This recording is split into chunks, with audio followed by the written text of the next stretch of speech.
این فیلم به شخصی که 1000 سال مقدم در بخارا به دنیا آمده است، چون مشعل در ظلمتستان جهالت لیوای انسان پروری را بلند برداشته است. به شخصی که تمام عمر بر ضد مرگ مبارزه برده است، علامه بزرگ مشرق زمین حکیم ابوعلی ابن سینا که در اروپا با نام اویتسن مشهور است، بخشیده می شود.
کیست؟ با امری پادشاه آمدیم. شاید در را. به شما کی در کار؟ طبیب ابوعلی. با امر جناب عالی او را به دربار میبریم. شاید در را.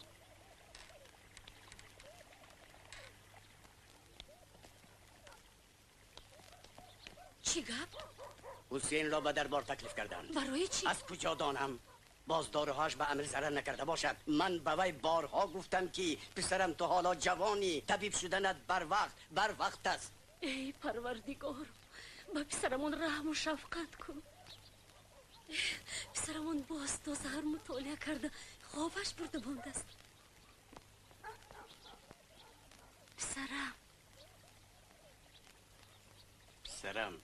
پسرم بیدار شو. سحر شد. در را شاید. اینها سربازان امیرند، از پس تو آمدند. چی؟ از پس من؟ نخود که داروهای من به امیر فایده نکرده باشند. دیر نمان پسرم. جانکم. خاطر نکشید بیبی، من زود برمیگردم. خدایا. احوال حضرتم چی طور؟ نمیدونم. اینقدر دیر کردی؟ هیچ در را.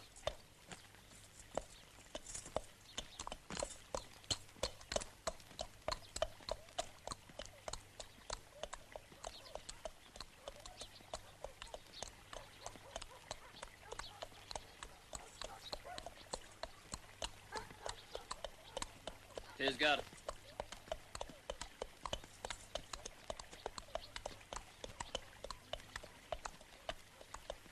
این جوان پادشاه را تبابت کرده بود. عجب نیست که یگان خطا کرده باشد. من میدانستم که علم و دانش این جوان یک روز نه یک روز به سرش بلا می شود. السلام علیکم.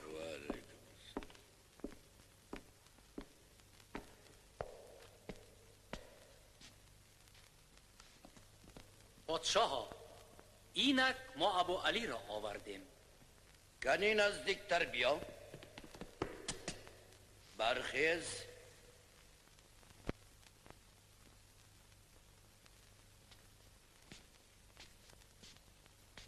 انا دیدید ما صحت یافتیم.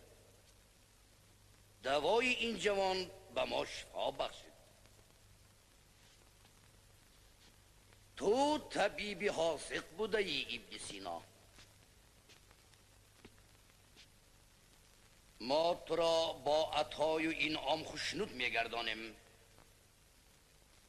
ما به تو طبیب، آب و زمین، غلام و کنیز، زر و زیور انعام کرده سری تو را به آسمان میبرداریم.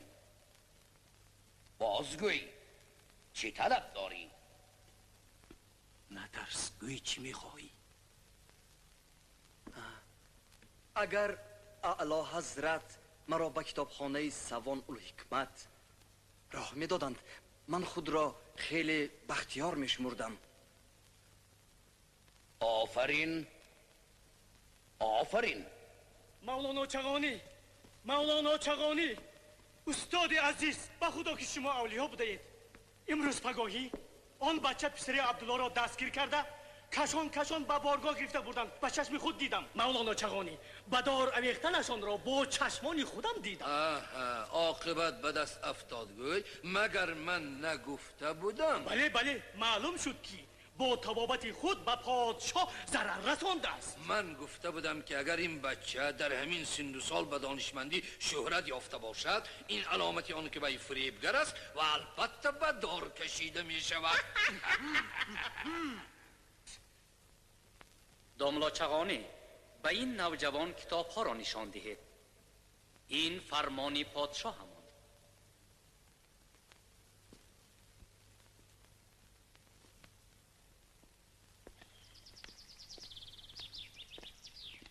السلام علیکم جناب سردار. پسری من در کجا باشد؟ فرزند تربیه کرده نتوانستید مولانا عبدالله. سری شما در چنگ کتاب های کهنه غوطیده خوابیده است. با حالان که وی در چنگ نه، در زر غوطیده میتوانست. در زر.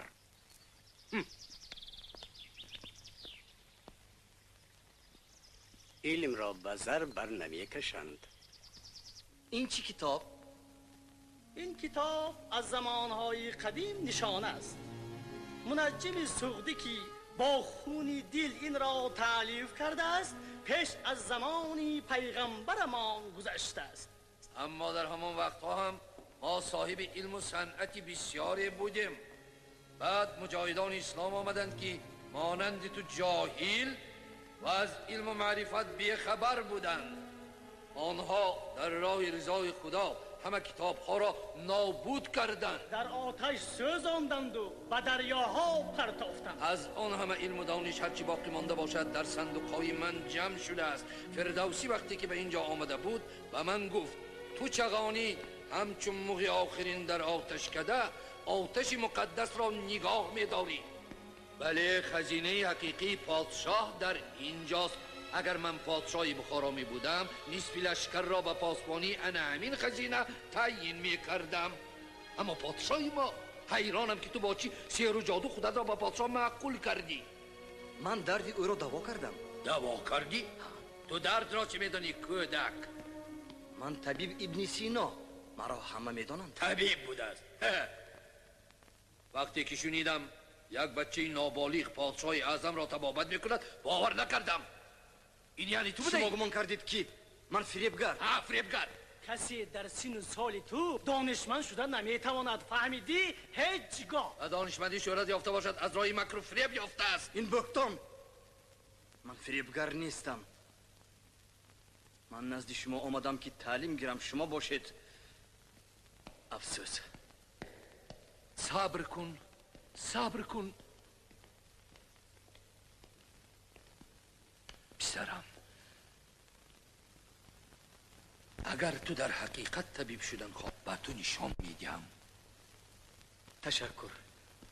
خورشید آسمانی یا مصطفی محمد، یا الله حق دوست، یا الله یا لاله محبت قوم گدا برابر، یا الله دوست، یا الله حق دوست، یا الله، یا الله دوست، یا الله حق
السلام علیکم.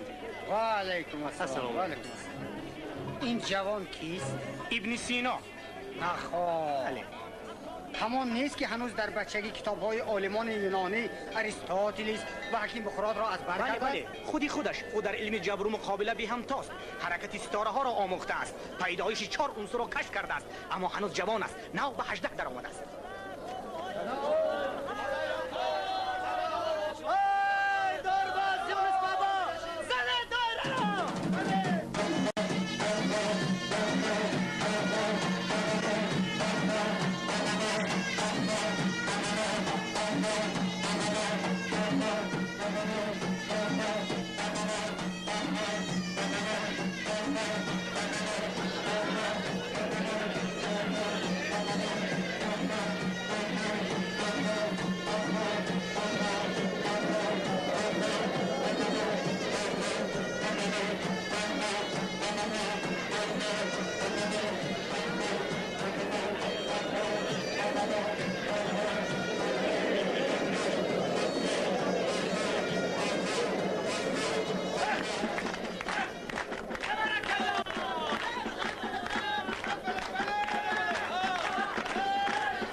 تند بادی نوبهاری یک پرده بیر بود از اماری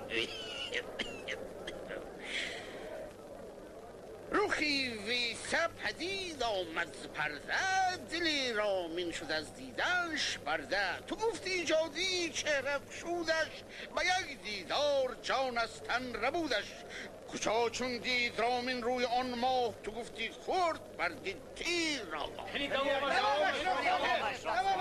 حاضر اگر خواهی دوامش را بدانی یکی تنگه به جیب ما بمانی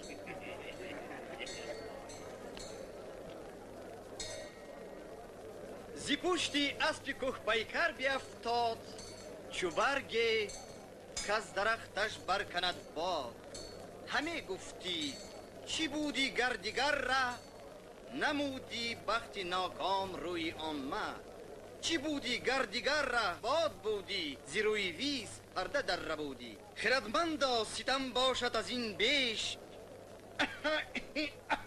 کی عاشق را همه عشق آورد پیش دو دستی خیش بردیده بمالید زی شرمی مردمان دیگر ننالید چنان چون بود به افزای رامین چو کپکی خسته دیل در چنگ شاهین نمورده بود یک بار نزینده میانی این و آن شخص رونده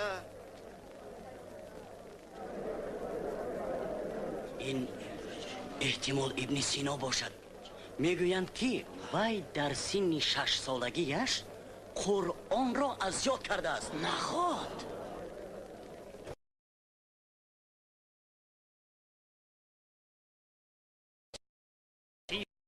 فرعونی کبریتی آبکی تهیه کردم 6 قرص کافور السلام علیکم و علیکم این یک خزینه ثروت کو ثروت و دولت حالا در پیش نگرانی من و شماست آره مردمی بخارا همه به یک زبان میگویند که شما پادشاه را با دوای نو صحت کردید این گپ را تمام مردمی بخارا میگوید مادامی که این رو تمامی بخارا میگوید هی پس حساب کنید که این چقدر پول میشود پول چگونه پول البته نام پولی که من از فروش داروهای قی آورم درآمد میکنم شما چی گفتنی هستید من حاضر میفهمونم گفتم مرحمت کنند مرحمت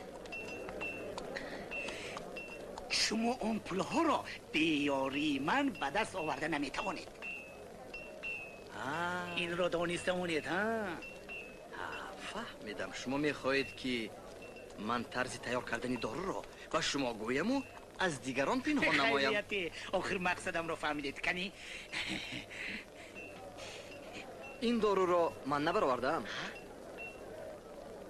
طرز ساختن آن در کتاب حکیم هندو سشروت مفصل بیان کرده شده است ای کتاب چی لازم کتاب فقط به عالمان در کار است همه برای خریدن دارویی که پادشاه را صحت کرده است به پیش ما می آیند ما در یک ماه پای شده می رویم بعد از آن از بحر دواها هم می براییم و از بحر دوا طلبان هم خواهیم با دوستان معیشت میکنیم خواهیم با پری چهرگان عیش و نوش میکنیم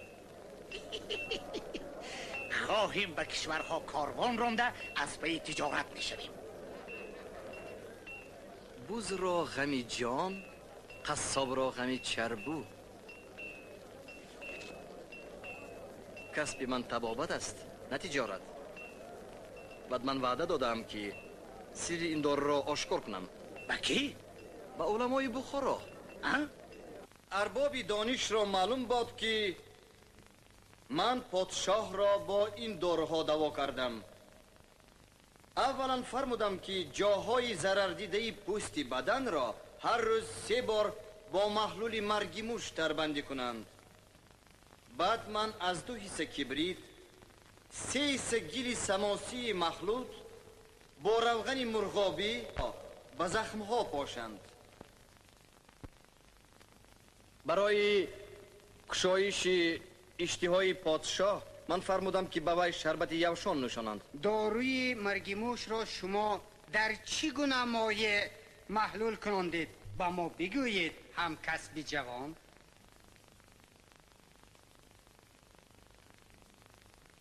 مرگیموش را من در چیزی که ایجاد کننده، محلول کننده، پیوند دهنده و خراب سازنده جسم هاست محلول کردم. یعنی در آب. در آب؟ آب عادی؟ بله، در آب مقرری. نخواد برای یک ذره حقیقت 100 خیل تجربه گذراندید؟ البته باغبان هم برای یک دانه گل 100 خار را پرورش میکند.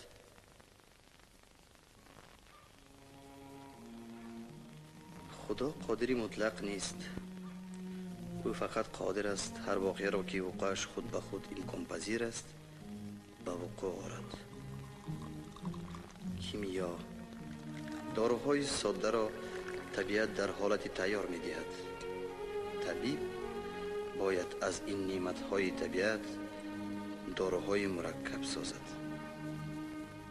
معدن در کوه چه خیلی پیدا می شود؟ این سنگ ترکیبی باید چی باشد؟ آیا کسری های حیوانات هم سرایت می کرده باشند؟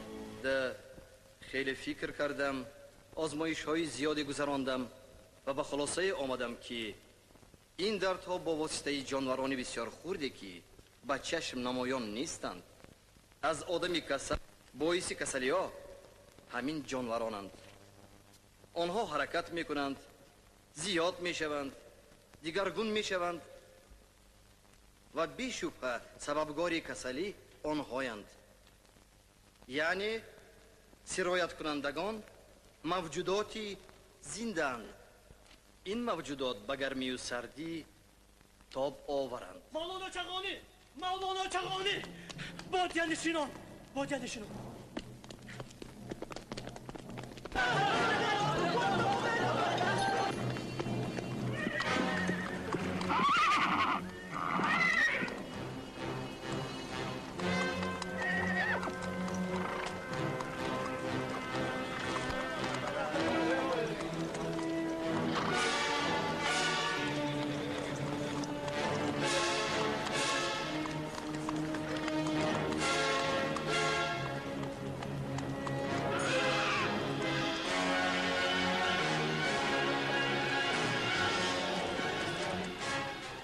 دشمنان خاندان و دولت ما به زمین یکسان می شوند.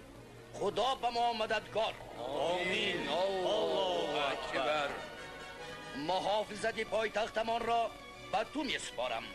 برای پادشاه بزرگ من جانم را هم دریغ نمی دارم. تو فورم به غزن اسب دوان به قایم مقام ما بگو که بی تاخیر لشکر خود را به یاری ما فرستد. فرمان بردارم، خود حاضر براق می برایم.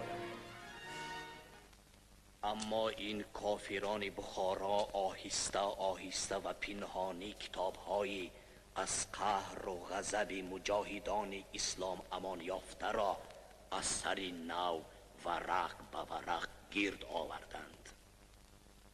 یعنی آتش نزدند. اگر درست‌تر آتش می‌زدند کافران آن را جمع کرده نمی‌توانستند. شما به آنها طریق آتش زدن را آموزید تا که از نو ورقها را گرد آوردن با آنها میسر نشود. الله تعالی شمشیری عدالت را به دست شما داده است. یاردم میکنیم. شمشیریت را در بخارا آب و تاب میدهیم. بله، شمشیری عدالت را در آتش کتاب‌های کفر و بدعت آب و تاب میدهیم.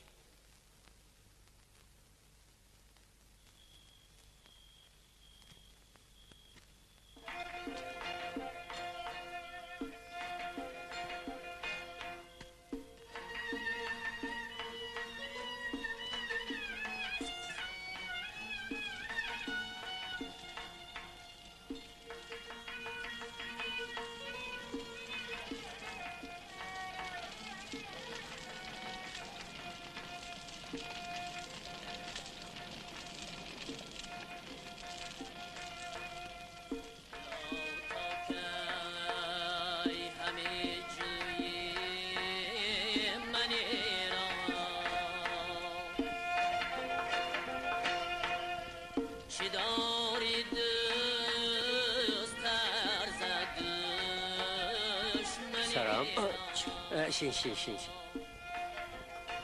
خوش، کارهایتان چطور پسرم؟ بسیار طول کشد تا 3 روز دیگر تاب آورده می توانیم و خلاص.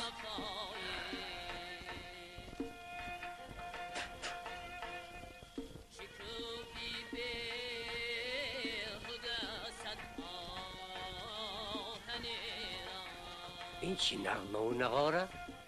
آدمان از گرسنگی مرده ایستادند اینا باشند؟ نغمه های ابو علی. وی می خواهد که بادیه نشینان گمان کنند که در بخارا خاطر جمعی شادی و خرمی است. با این نغمه تا کی تاب می آوریم پسرم؟ آنها را فریب می دهیم گفته باز خودمان فریب نخوریم. پدر شما چی ها گفته ایستاده اید؟ آیا شما خبر ندارید که به مدت ما لشکری حاکمی غزنه روان شده است؟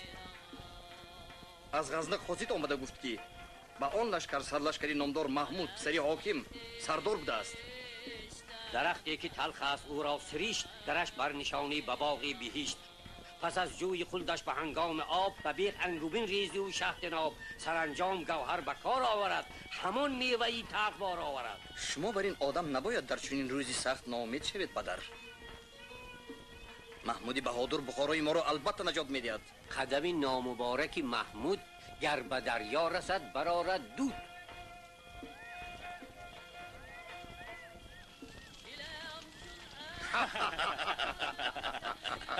خان، انا لشکری شما 3 ماه باز قلعه بخارا را محاصره کرده است. سامانیان هنوز پر اقتدارند. به یاد دارید به مدد ما بخارا را گرفته نمیتوانید. خوش، شما از ما چی طلب دارید؟ لشکرتان را عقیب‌تر برید خان. چی؟ نه، ما به مدد بخارا روانه ایم. آنها دروازه را بر روی ما میکشایند. همین که به شهر در آمدیم به شما راه میدهیم. نه، این کار را به من سپارید. من به این تاجیک پادشاه بخارا دیگر خدمت کردن نمیخواهم. اگر شما خان عالی مقام به من اعتقاد کنید، آنچه را که با خونریزی به دست آوردن میخواهید به هیچ خونریزی به دست میآورید. از بخارا تا رود سیحون از شما، زمین های طرف جنوب رود جیهون ملک ما. با این باشد بلخ و ترمیز را میدهیم. حالا خودم حکمران میشوم گوی. چرا من حاکم نشوم؟ پدر شاه محمود هم به مثل من یک سرباز عادی بود. حالا باشد حاکمی غزنه شده است. اما برای این اولا پادشاهی سامانی ها را از تخت افشاندن لازم است. من به شما قول دادم، به عهدم وفا میکنم. من هم راضی.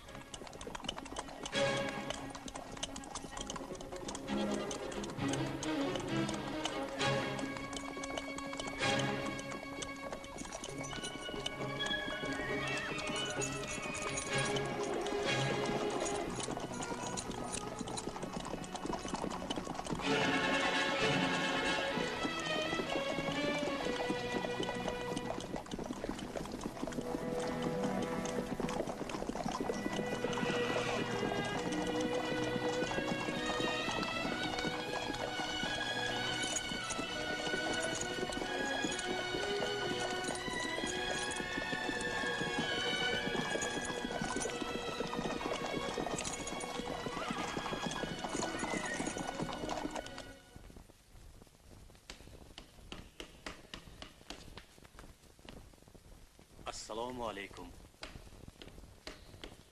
شاهم نگاه کنید خلایق شاه محمود را چه خیل پیشواز میگیرد.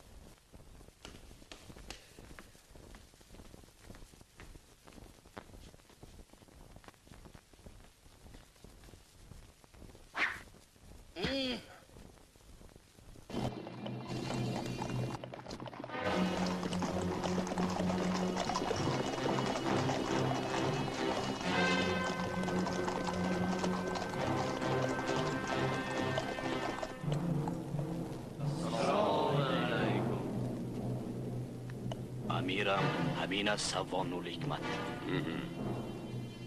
آتش زنید.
آخر شمایان به اینجا برای مدد آمده اید، نه برای غارت. خود تو کیستی؟ من ابن سینا طبیب پادشاه. طبیب لعنتی خودت را تبابت کن.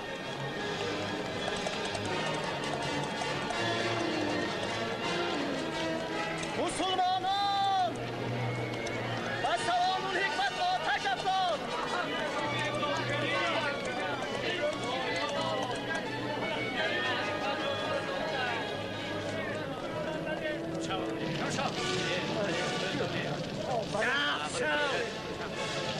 این خزینه علم و معرفت نسوزانید. نسوزانید. یک تن مانده همش را سوزانید. به سربازان امر کنید، به حق خدا، به حرمت پیغمبر امر کنید سوختار را خاموش کنند. به اینا گویید کتاب های مقدس را نسوزانند. برای چی شما جناب ابو علی اینقدر غم میخورید؟ اگر این کتاب ها مقدس باشند هرگز نمیسوزند.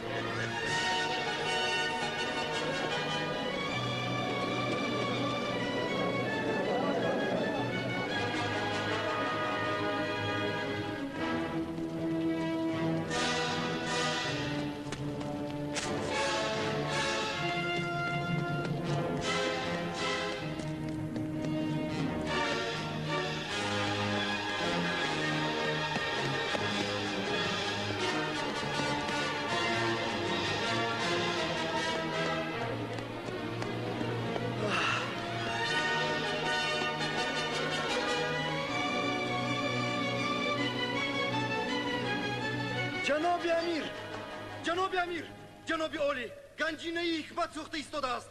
به سربازهایتان فرمایید سوختار را خاموش کنند. آنت درآید. جناب عالی. تو کیستی؟ طبیب ابو علی ابن سینا. امیر، بزرگترین کتابخانه عالم سوخته ایستاده است. کتاب‌های نادرترین، به حق خدا امر کنید که سوختار را خاموش کنند. سوختن کتاب‌های کفر و بدعت را خدا میپسندد. بگذار سوزن. شما گناه عظیم میکنید. هر یک کتاب این کتابخانه از خزینه شما گرانبهاتر است. تو اندیشه جان خود نداری؟ سرم را گیرید، لیکن کتابخانه را از سوختار خلاص کنید. جوان جسور می نماید. تو تو غضب مرا آزمودن میخواهی؟ شرم کنید امیر، این کردارتان از کرداری رازنانم بدتر است. سربازانی شما مردم را غارت میکنند، خونی ناحق میریزند. اقلا از لعنت نسل‌های آینده اندیشه کنید. اگر چنین کتابخانه ای از این محو شود، نسل‌های آینده تا قیامت از شما دامنگیر خواهند بود. برای این گفتارت من تو را سر از تن جدا میکردم، اما جسارت تو به من پسند آمد. دفشو. همان موی سفید کاسب راست گفته بوده است. قدم نامبارکی محمود گر به دریا رسد برآرد دود.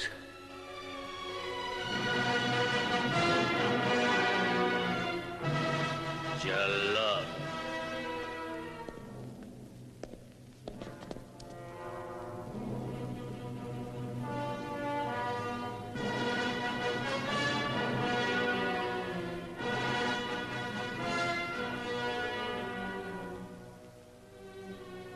امیرم اگر وی 35 ساله می بود سرش را بریدن لازم می آمد، اما سینی وی حالا از 20 نگذشته است. من از او برای شما غلام حلقه برگوش می سازم. به خدا شکرگوی. میرم.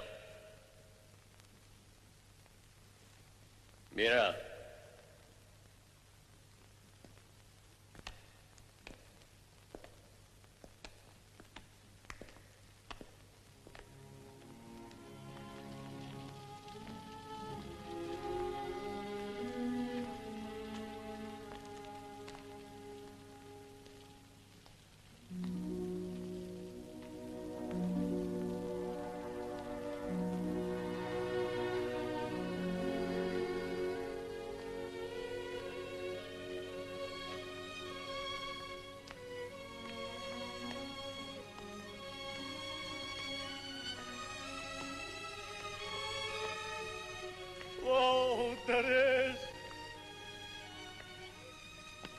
چی کتاب ها، فردوسی، الفارابی، ابوبکر رازی، الخوجندی،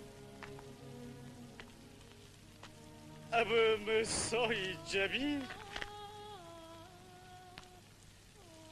حکیم البطانی،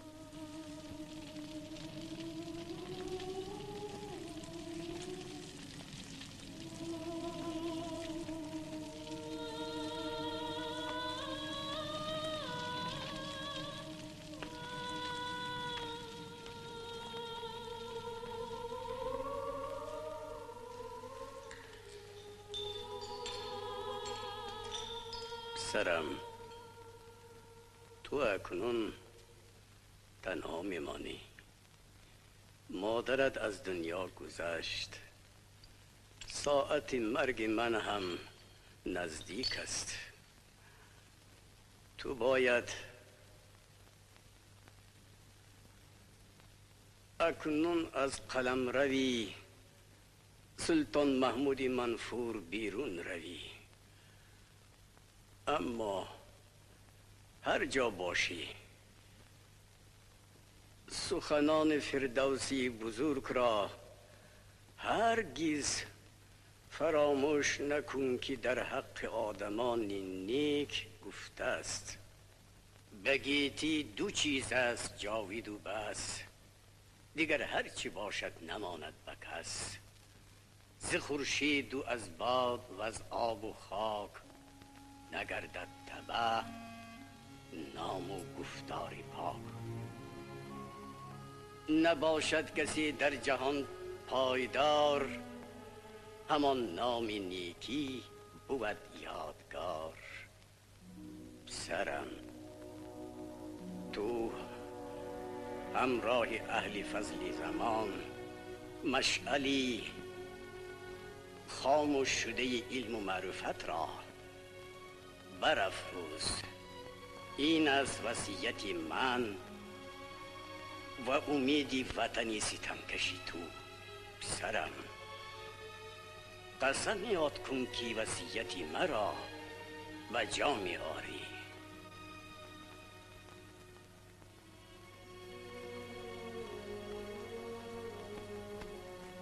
قسم یاد میکنم.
چیکار؟ اینجا آدم، آب بیار، آب.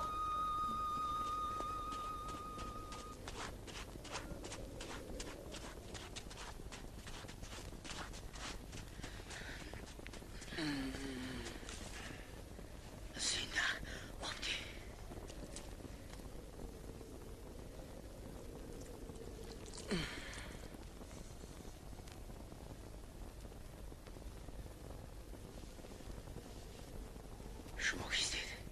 مسافرم.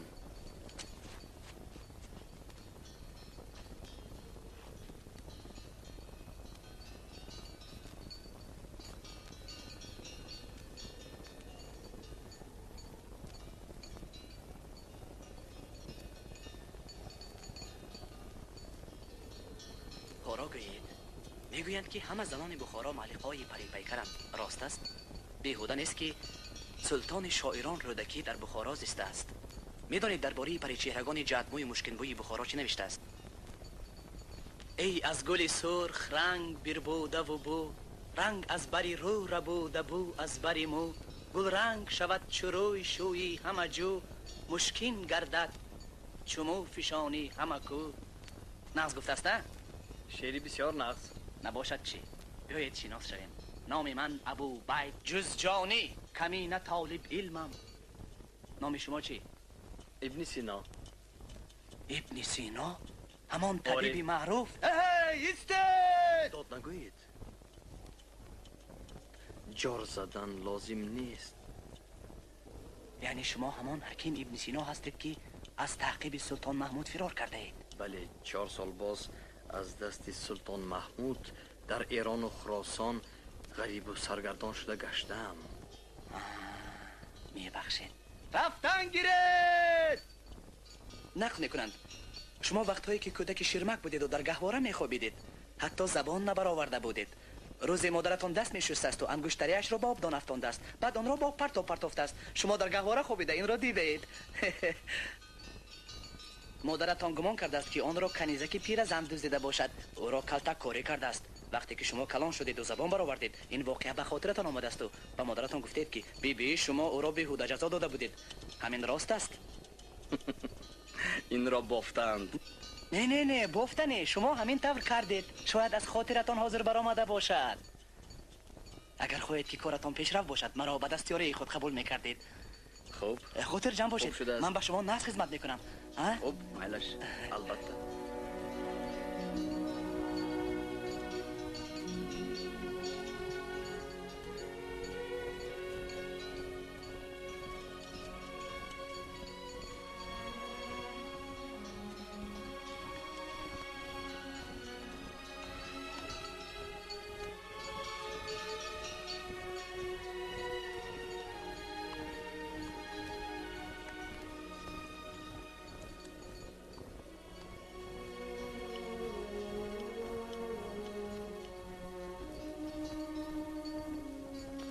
گورگنج پایتخت خوارزم.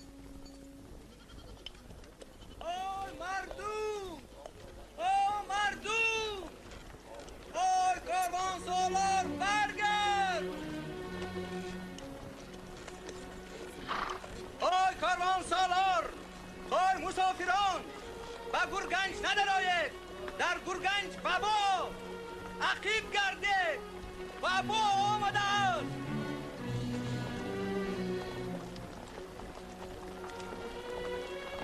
پدر در اینجا چی گفت؟ وای بر حال ما، خدا غضب کرد. در گورگنج بابا. شما از کجا میدانید که بابا آمده است یا آفت دیگر؟ بابا پسرم بابا همه مرده ایستاده است. چرا؟ کجا می روید؟ با گورگنج. با گورگنج؟ ها. آخر با آنجا بابا آمده است. انا نگاه کنید همه این مردم گریزانند. اگر طبیبان از درد گریزند حال آدمان چی می شود؟ کاروان را به قفا گرداندن در کار خوب شده است. چو؟ حال من چی می شود؟ من به شما خدمت کردن میخواستم اما مردن نمیخواهم. شما به دیارتان برگردید. ای افسوس، به نیتم نرسیدم، به شما خدمت کردن نتوانستم. خیر. خیر.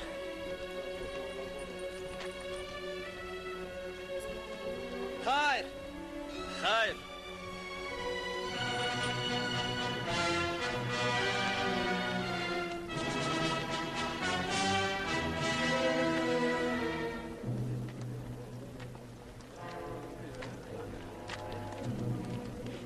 استاد. استاد. این نبینیده؟ خورجین فراموش شده است. لیکن من از مرگ نمیترسم. ناخواست گفته ماندم. اگر دستیاران در روزی سخت خواجگان خود را پرتافته رفتن گیرند، آنگاه احوال استاد چی می شود؟ ها درست. الله اکبر، الله اکبر، الله اکبر، الله اکبر. اشهد ان لا اله الا الله، اشهد ان لا اله الا الله، اشهد ان محمدا رسول الله، اشهد ان محمدا رسول الله. الله تعالی ارواح مومن مسلمانانی و بازده را رحمت کند، جایشان در جنت کند. انا خداوندی کریم کارساز با قدرتش بر سر ما و با فرستاد، زیرا که زنان به گفت شوهرهاشان گوش نمی کنند و از نامحرمان رو نمی پوشند. سوداگران از ترازو می زنند. در دل مردم ترس روزی جزا و پول سیرات نماند.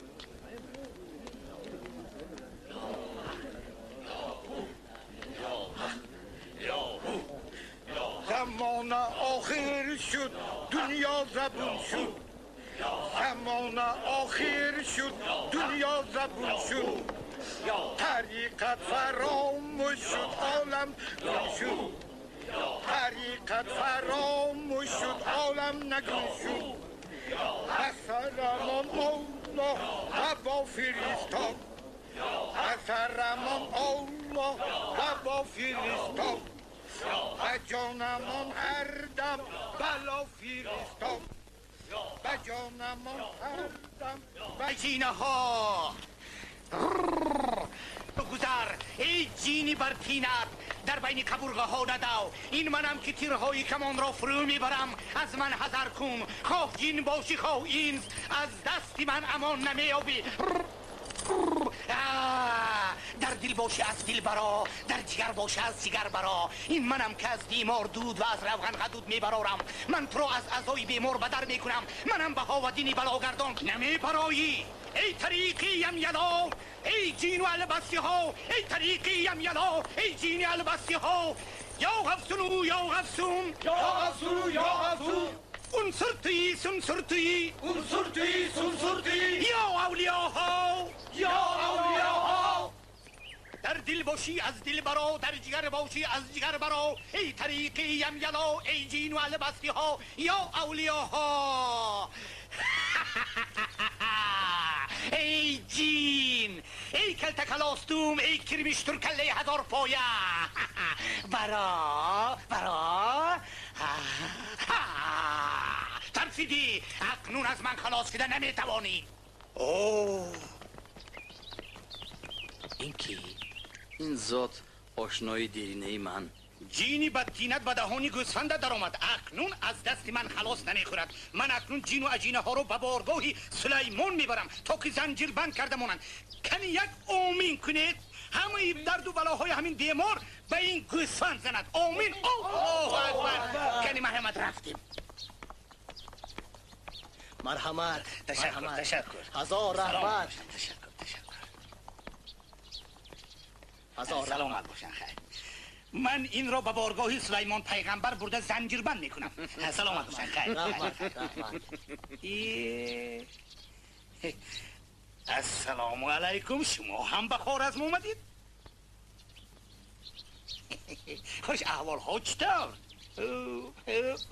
من نگفته بودم که تمامی عمرتان به قشاقی میگذرد خطا نکردم خیر سلامت باشن خیر سلامت باشید بارگاه سلیمان در کجا باشده؟ در بازار وی وبا را به بازار برد وبا را به بازار برد؟ یگان کسی بدبخت پول داده به خودش مرگ میخرد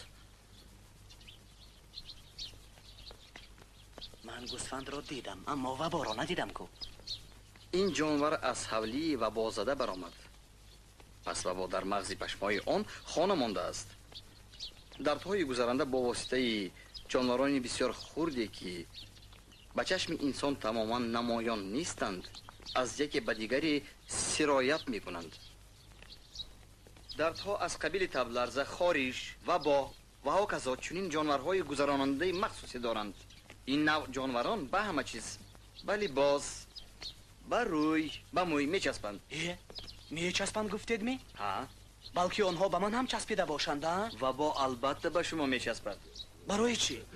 برای آنکه شما می ترسید خلق درست می گوید خدا رحمت کند خلق درست می گوید که اگر نالیش نکنید درد نمی آید هر کس که از وبا نترسد وبا از وی می ترسد خیر من چیکار کنم؟ سر بالا کرده به وبا گویید نزدیک نیا ای وبا اگر تو به من نزدیک بیایی به نام همه صاحب جمالان دنیا قسم یاد میکنم که ریش مردارت را تار تار کنده میگیرم چطور؟ آفرین درستترین راهی بیمار نشدن انا همین اما برای آن که بر لشکری وبا ظفر یابیم ما باید اول یک دانشمند نامدار را پیدا کنیم رفتیم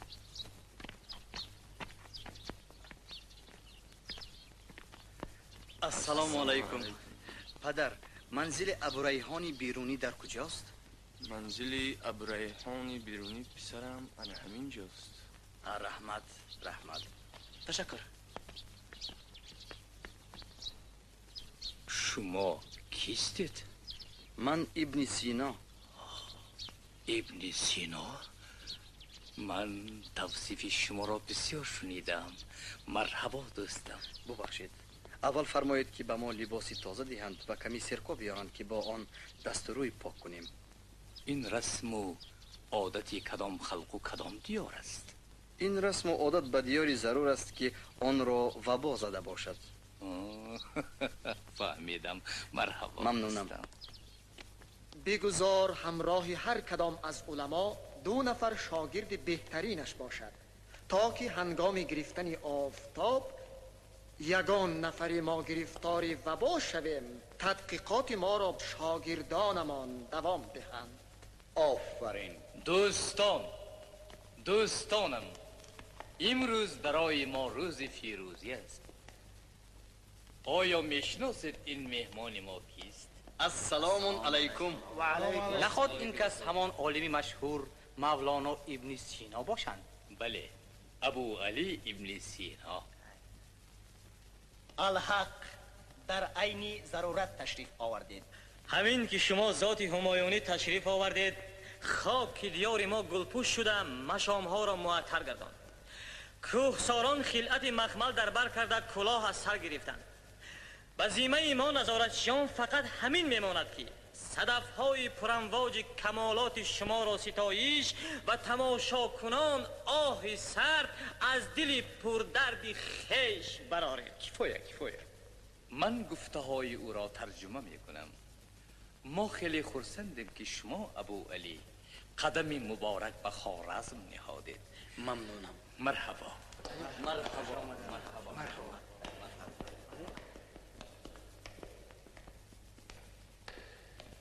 محترم ابو علی، آدمی به دفع وبا قادر است یا نه؟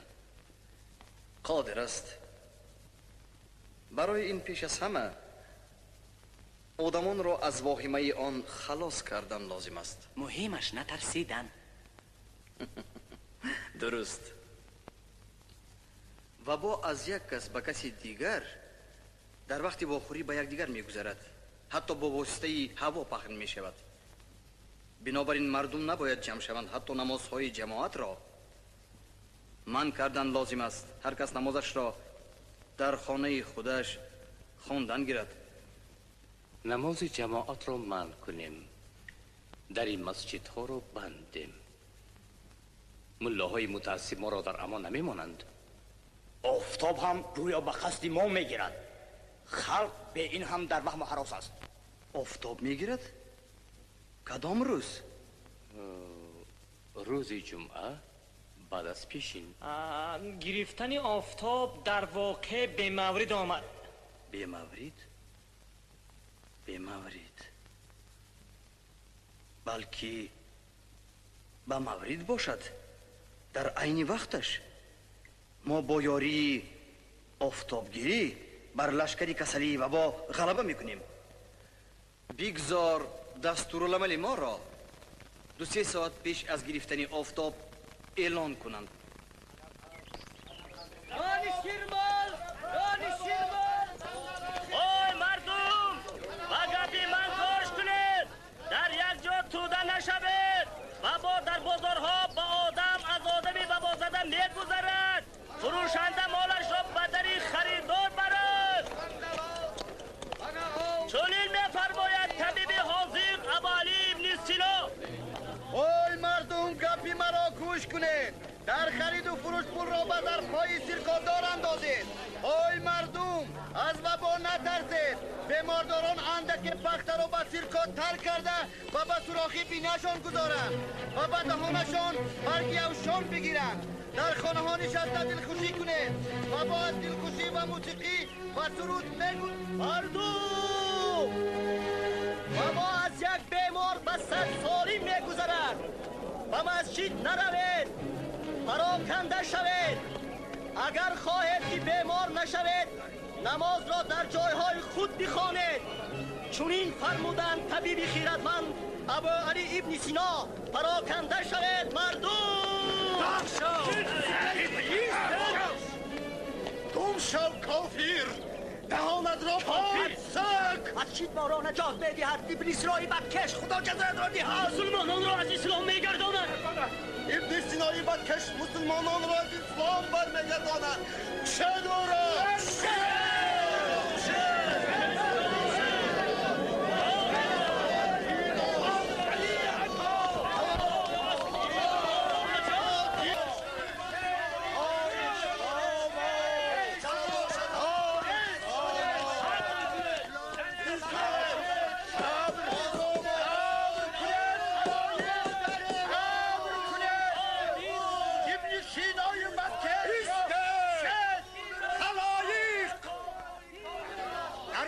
بدکش است که عبادتگاهی مقدس را تحقیر نمود.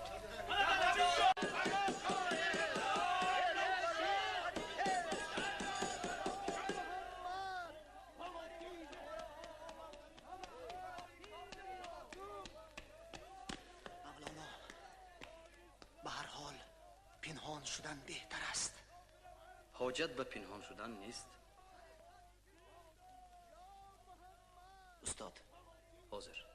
خاطر جمع باشید. دوستم ابو علی، این جسارت از خرد دور است. شما مگر شبهه دارید که رضا ساعت 2 آفتاب میگیرد؟ شبهه ندارم. رضا ساعت 2. بسیار خوب دوستم، من هم باوری دارم. جهالت آشوبگر همان وقت خطرناک است که کس علتهای آن را نداند.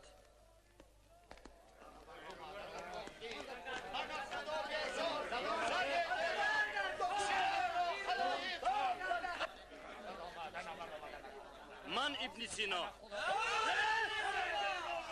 مسلمان ها ما با کثافتی انا همین بیدین ها با دوچار شدیم. زنه دارا زنه مردم.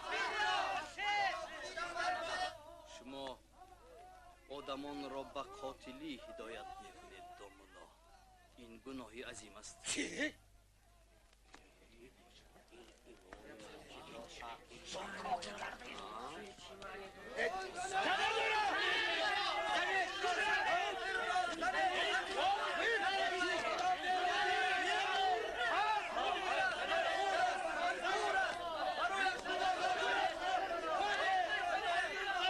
های مردم، من هم به مثل شما یک نفر مومنی مسلمانم، لیکن من از اهل فضلم.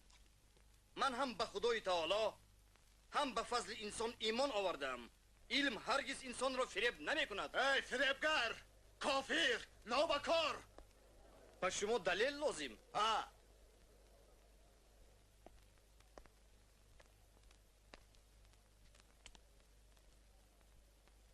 انا حاضر.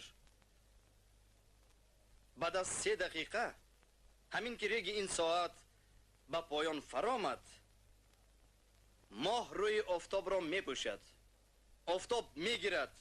این را من از روی علم خود می دانم.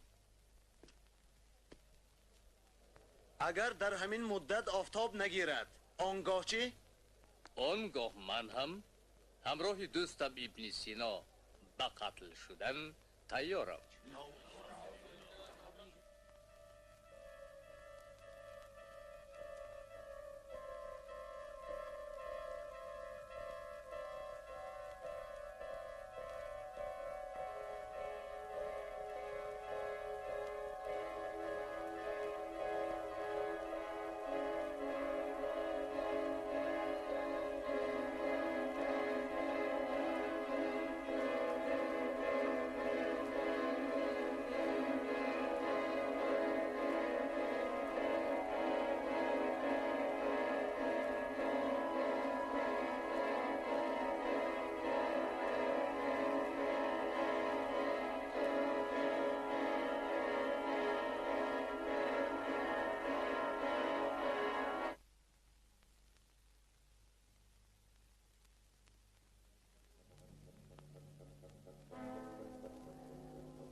فریبگری ملعون.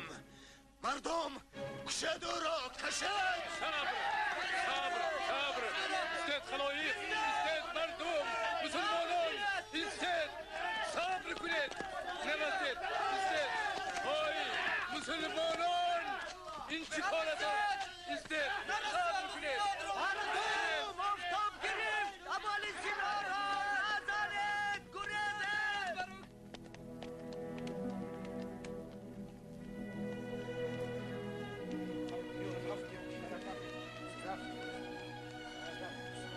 دوستم ابن سینا خیزید.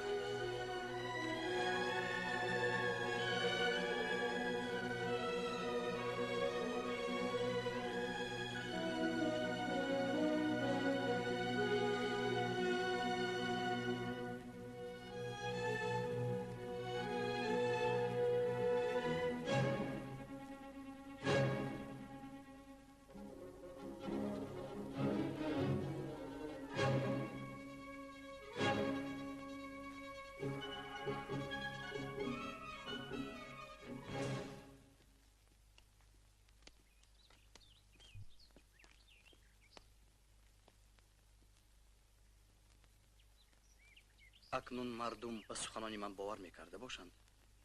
البته باور میکنند دوستم. شما غالب آمدید. انا میشنوید؟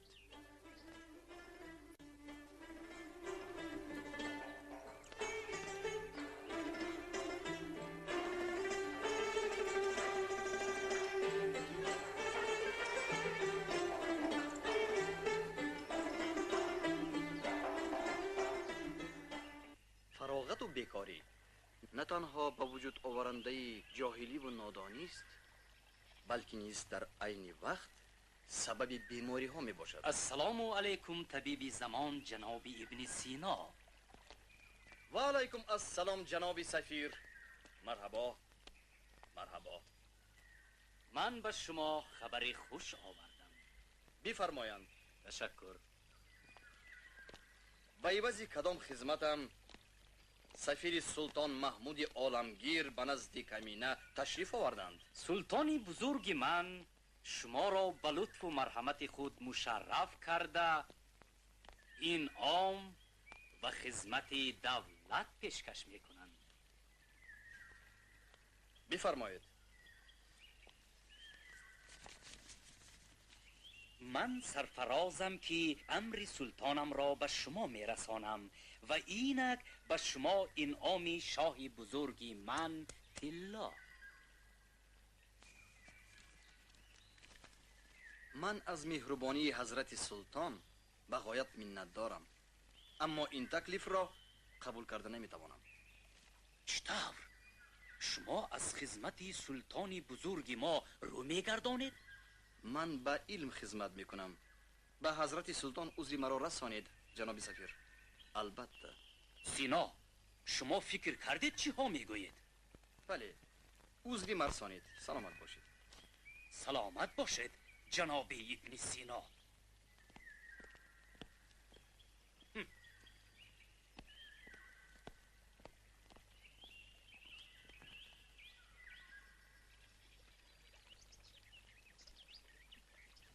شما چیکار کردید استاد؟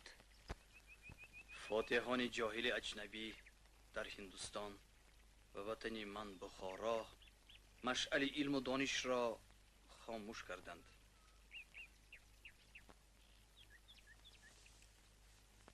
حالا فقط در این دیار، در خوارزم، اهل دانش امکانی دارند که به کسب خود شغل کنند.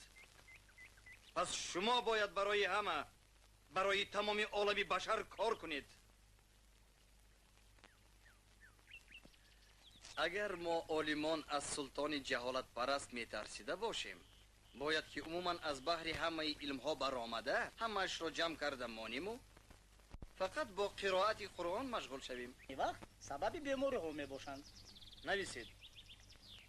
اگر بعضی ها فارغ بالی عیش و عشرت را حضور و حلاوت جنت گمان کنند، در چشم من آن از عذاب دوزخ کمتر نیست.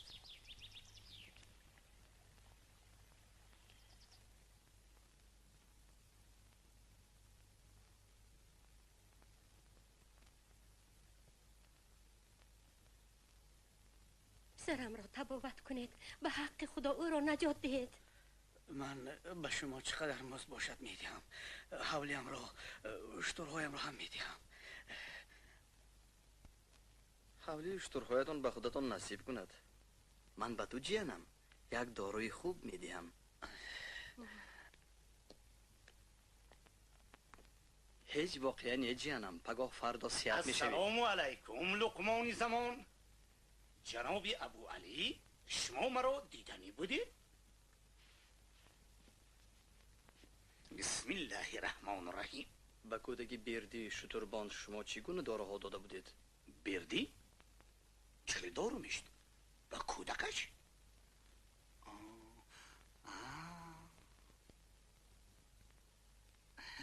البته داروهایی که نافع و شفا بخش دونستم. مرا لازم است که ترکیب آن داروها را بدانم، زیرا من باید بچه را از تاثیر بدی داروهای شما رهانم. شما اعضای بدنی او را زهرآلود کرده اید. توبه. تا که شما با مردم زهر میچشانید. وقتا که من به شما دردمندان را فراهم می آورم. شما نباید از من رنجید. من تو طبیب آدم کش را مجبور میکنم که اقرار شوی. با کودک چی زهر زخم دادی؟ میگه من رو سر دید. میگه من با وزر دولو کاخ، مرگی موش، دهنی فرنگ، دانکی شفتالو، گنبوز که سیاه، دومی کش دوم دادم.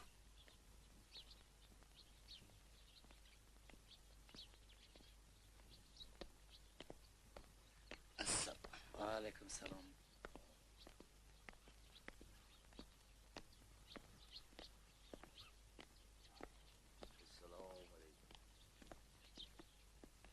میدانی این مرد کیست؟ این مرد سفیر سلطان محمود است. این هم خودش را به ابو علی تبابت میکناند.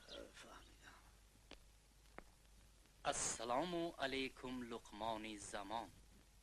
و علیکم السلام جناب سفیر.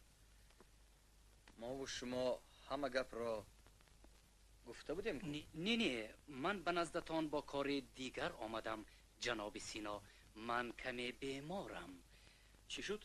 اشتهایم به کلی بسته. شبها خوابم نمیبرد. کمتر خواب روم هم خوابهای مدهیش میبینم.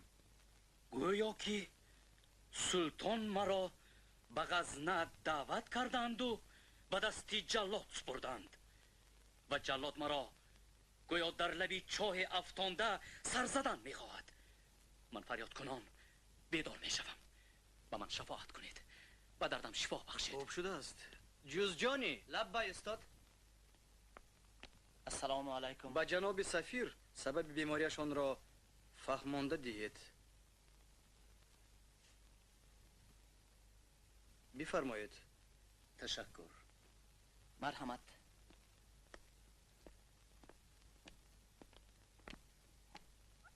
بفرمایید. مرحمت.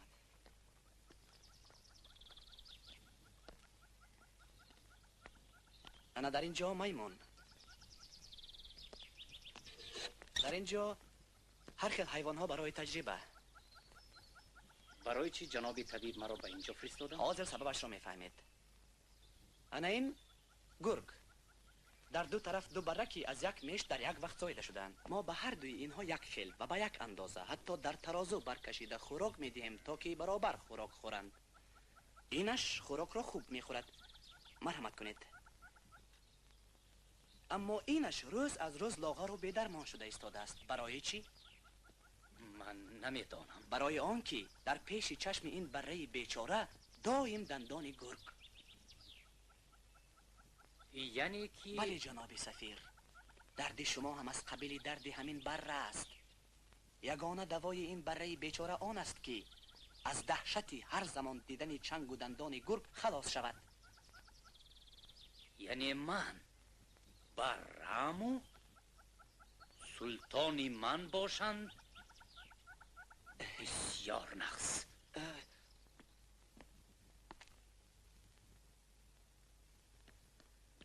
این مسخره بازی چی معنی دارد جناب ابن سینا؟ معنایش این که درد شما درد وحمک است جناب سفیر.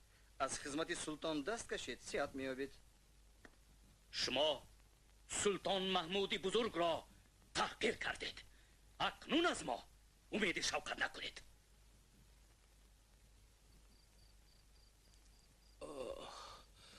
در شدت یافت. بدتر از همه این است که هیچ درمانم نماند.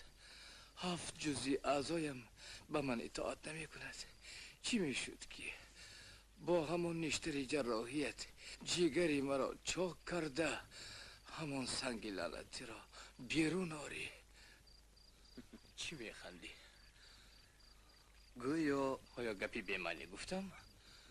1000 سال پیش طبیب هندو سشروت 2 مراتب همین گونه جراحی گذرانیده بوده است. همین گونه؟ آره. یک تاش بنیکی انجامیده است. اما بعد سشروت هیچ طبیبی به این کار جرأت نکرده است. عملیات سیمش را تو میگذرانی؟ میگذرانی؟ فکر کرده میبینم. خیلی خوب. سلامت باش جرجانی. قندت از انجور جان. در روی دنیا از استاد خودت بدخطر یگان کس را نمیابی. میلش سلامت باش.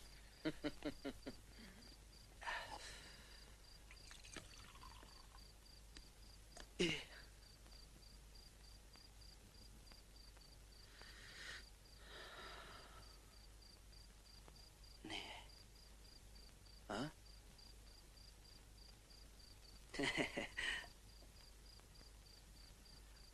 من یک مرده لازم است. باز مرده لازم؟ بله، دفعه آخرین. استاد محترم، مراتبه گذشته هم دفعه آخرین گفته بودید. آخر در بازار گورگنج رسته مرده فروشی نیست کو؟ اینجا قلمروی سلطان محمود هم نیست که در هر کوچه و کوی مرده ها خوابیده باشند. یگان کس دیده ماند چی؟ من باید بیرونی را از مرگ نجات دهم. به من مرده لازم است تا این عملیات جراحی را در وی تجربه کنم. فهمیدم.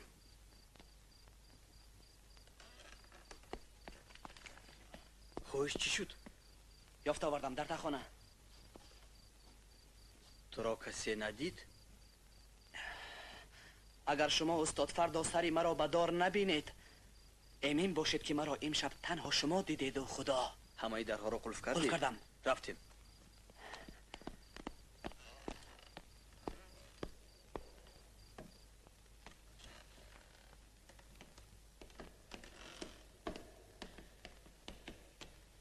فقط میترسم که شما مرده آورده مرا دیده از من سخت میرنجید استاد.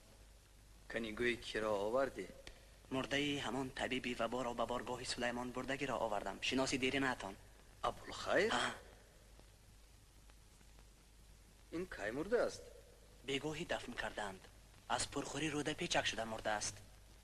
این لعنتی یک عمر آدمان را فریب میداد. اکنون اقلا یک بار برای ثواب هم خدمت کنه. با هم برابر تریاک با زروبنج و مهرگی ها رو یک جای کوفته در آب آمیخته کردم. آفرین.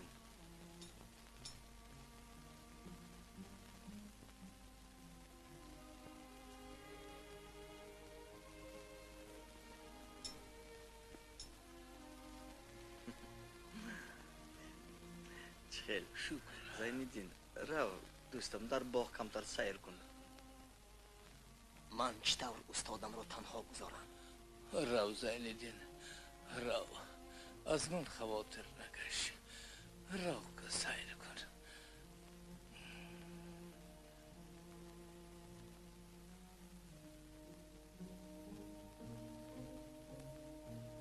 اکنون آرام بخواب. شنیدی؟ دوستم ابو ریحان، مرا میشنوی؟ میشنوم، لیکن تو در کجایی؟ این چی غلاوله؟ تلاطم آب امو آدمان امو غلاوله.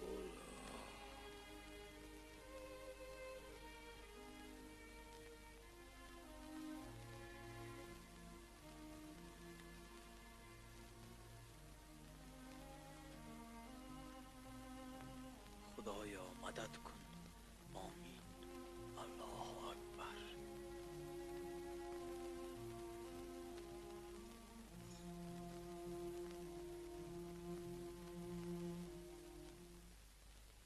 این کتاب نه، جام زهر است.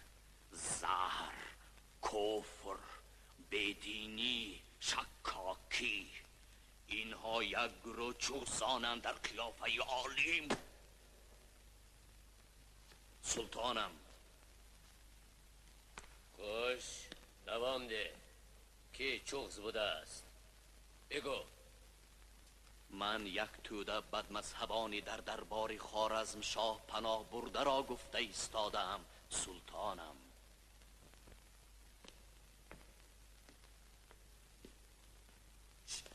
خوارزم شاه به آنها پناه داده است. سلطانم، پناه دادن آن سو ایستد.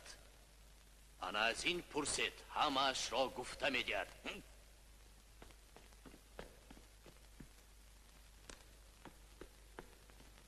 حق است و راست شاهم.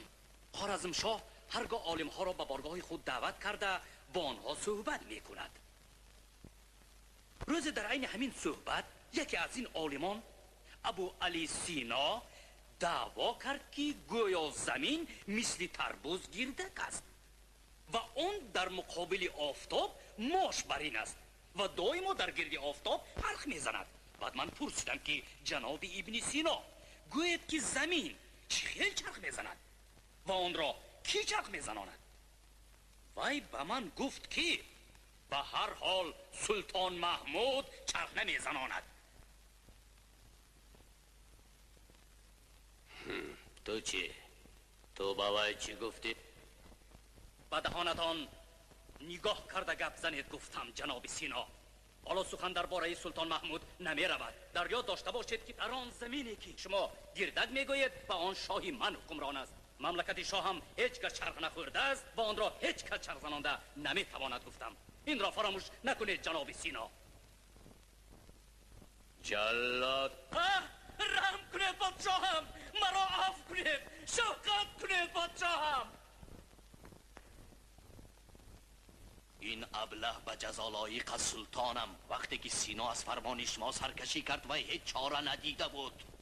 سینا در کتاب خودش چه ها نوشته است؟ هیچ نپرسید حضرتم. دعوای وی این است که نه زمین نه آفتاب و نه ستاره ها را خدا نآفریده است، بلکه همه آنها از ازل خود به خودی موجود بودند. پیدایش و نابودی تمام موجودات وابسته به سبب ابن است، نه به اراده خداوند. نه جنت بوده است نه دوزخ. همین طور میگوید این کافری بدکردار. در نزد وی انسان فرقی ندارد، یعنی مومن و مسلمان از کافر، از گبر و از ترسا، از برهمن، از یهود هیچ افضلیتی ندارد. افریت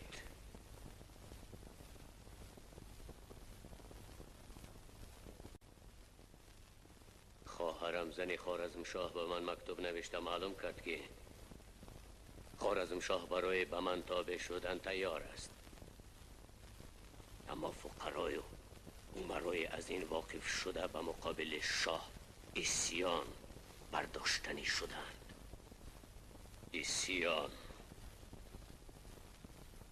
اسیان برای ما وجهی خوب است. خوارزم کشوری بای است، همین طور نه؟ همین طور حضرتم. آشیان بدینان گرگنج. جهان مثل شما پادشاهی دراندیش را ندیده است. این فکری نهایت عالی حضرتم. از صدق دل به این فاتحه میدهم. با بالای گرگنج لشکر کشد. چون تو معشوق نگاری چابک و دلبر، بنفش زلف و نرگس چشم و لال روی و نسرین بر. نباشد چون جبین و زلف و رخسار لبت هرگز. مهی روشن شبی تیره گلی سوری می احمر. ز درد و حسرت و اندیشه و تیمار تو دارم. جگر گرم و نفس سرد و لبان خشک و دو دیده تر. ای روی تو مهری عالم آرای همه، وصلی تو شب و روز تمنای همه. گر با دیگران به زمنی وای به من، ور با همه کس همچو منی وای همه. دوستان این قدح را ننوشته ایستید. شما برای شفا یافتن من قدح برداشتید. ما به شرف کتاب طبی ابن سینا القانون هم نوشباب گفتیم. این اثر انسان را از کسلی های جسمانی نجات می‌دهد. حالا او را از مرض روحی، از جهالت شفا باید داد. این اثری نوی سینا را از شفا نامیدن لازم است. نوشباد من دوستان برای از شفا. از شفا؟ از شفا برای از شفا.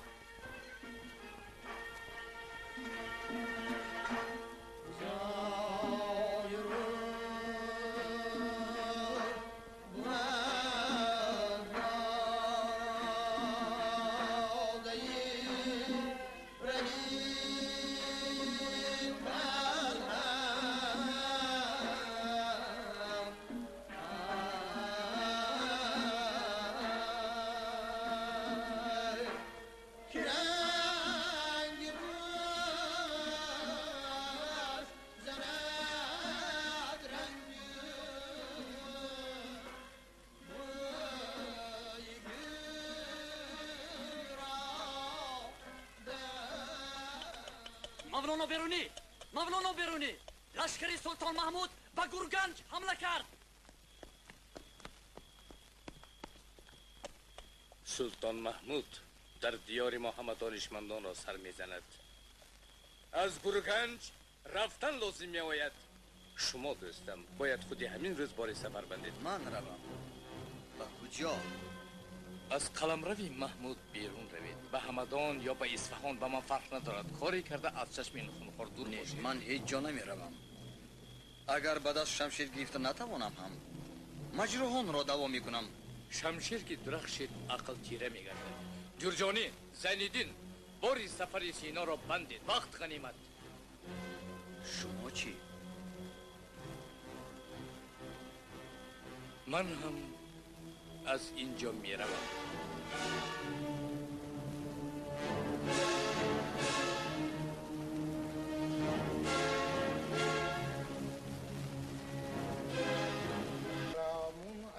سلطانم، من به شما خوشخبر آوردم. ابن سینای کافر در همدان به دست افتاده است. بدار آویزد. حضرتم سراسیمه شدن لازم نیست. تو باز او را حمایه میکنی؟ بله، وی به شما لازم می شود حضرتم. با من؟ بله.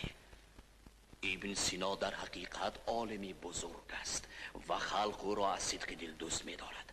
اگر وی به تخت همایونی شما خدمت کند، آبروی دولت پرختیدار شما باز فزون می گردد.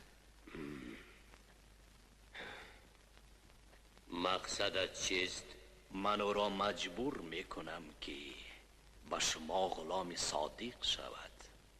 تو یک دفعه همین خیل وعده داده؟ این وعده آخرین من سلطانم. اگر اجازت دهید به همدان روانه شوم.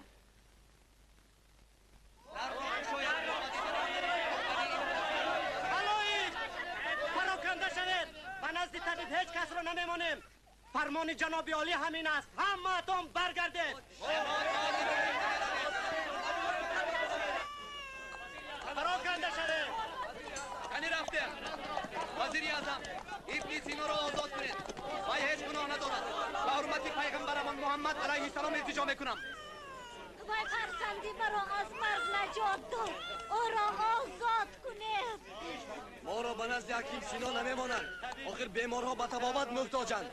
آخر برای چی ما را به نزد حکیم نمیمانند؟ وزیر اعظم به حرمت پیغمبرمان محمد علیه السلام التجا میکنم.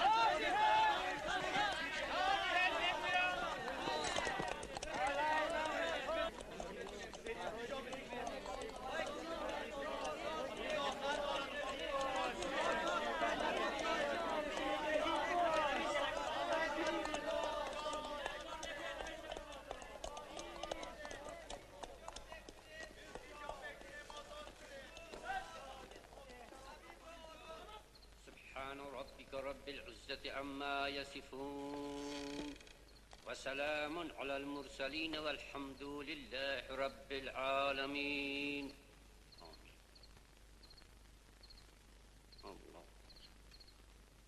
السلام علیکم شیخ الرئیس. و علیکم السلام جناب وزیر. شما کلام الله میخوانید؟ الحمدلله من هم مسلمانم. من از زیارت مکة الله برگشتم. به من خبر دادند که شما در زندانید و از این خبر ناخوش بغایت غمگین شدم. خدا شاهد است که به شما دلم خیلی می سوزد. من به دلسوزی شما مطلقا محتاج نیستم.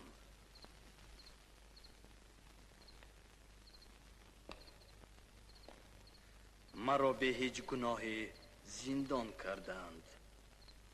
امر دید که مرا در حال از زندان آزاد کنند. اگر آزاد شوی شما تنها به من وابسته می بود. با کمال خوشبختی شما را آزاد می کردم. اما این بیشتر به خود شما وابسته است. به من؟ بله، به خود شما. شما جناب ابن سینا یک خدشه خرد نوشته در آن غلط بودن تمام رساله های فلسفیتان را اعتراف می کنید. به حق خدا با همین خدشه من از سلطانم فرمان آزادی شما را گرفته می دهم. لیکن اگر شما راضی نشوید آنگاه شما را به غزنه به نزد سلطانم میفرستند. اگر شما را آنجا برند جناب ابن سینا سلامت نمیمانید. آزادی من خیلی گرانبها بوده است. نه جناب عالی قدر، من از عقیده های خود اصلا روی نمیگردانم. بگذار مرا به غزنه برند. خب چه علاج جناب ابن سینا؟ این طور باشد کوشش من یک ذره سود ندارد. برای شما را از این بدبختی رها کردن من عاجزم. خدا یارتان. خیر.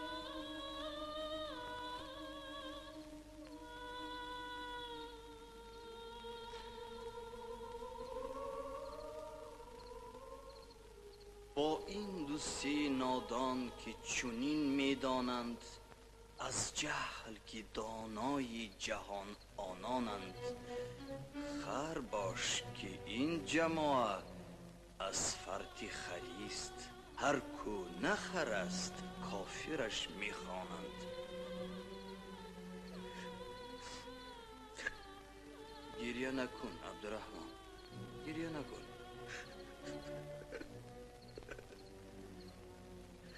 همین قرآن را به شاگرد من ابو عبید جزجانی البته برده رسان. در بین سطرهای آن باب نو القانون را نوشتم.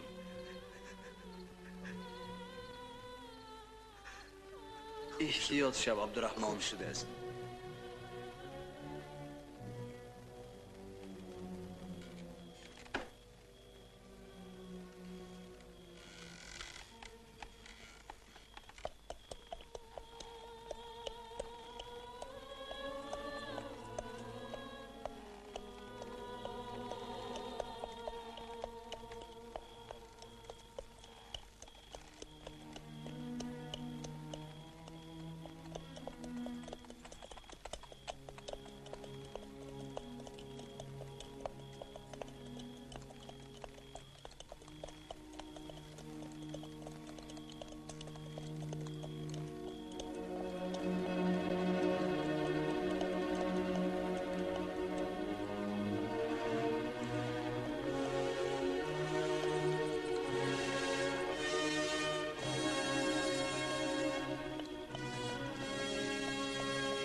جورجانی استاد، خلق به خلاص شما برخواست، همه خستند. استاد عزیز زود باشید. سلامت پایان برای استاد. استاد عزیز، استاد عزیز، شما بهترش از این راه روید. خوف کم کرد. شما را نشناختید. این پسری من دردی، او همونه که از مرگ نجات داده بودید. انا همان. رحمت. بارک الله. زود باشید استاد.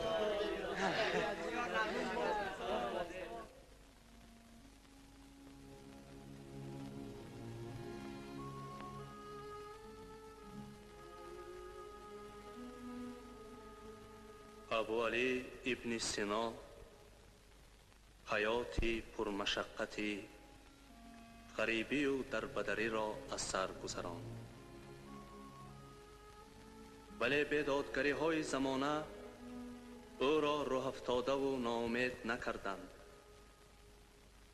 او به غلبه عقل و ادراک انسان اعتقادی کامل داشت.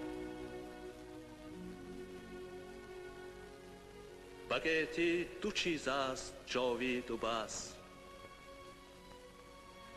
دیگر هر چی باشد نماند به کس. ز خورشید و از باد و از آب و خاک نگردد تبع نام و گفتار پاک. نباشد کسی در جهان پایدار، همان نام نیکی بود یادگار.